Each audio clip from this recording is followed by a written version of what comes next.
നേര്യമംഗലത്ത് വന്യമൃഗശല്യത്തിനെതിരെ forest range ഓഫീസിന് മുന്നിൽ മാർച്ചും ധർണയും നടത്തി. CPMന്റെ നേതൃത്വത്തിലാണ് സമരം നടന്നത്. ഈ പ്രദേശത്ത് വന്യജീവി ശല്യം രൂക്ഷമാണ്.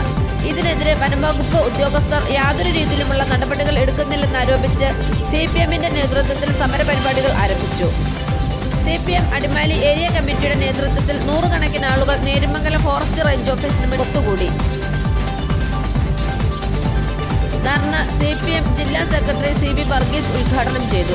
ഏരിയ കമ്മിറ്റി അംഗം PV സാബു അധ്യക്ഷത വഹിച്ചു. TK Shaji, KV Varadarajan, M Kamaruddin, TK Suresh Kumar, KE Joy, MP Aliyar, Chandy P Alexander, MM Shiju തുടങ്ങിയവർ പ്രസംഗിച്ചു.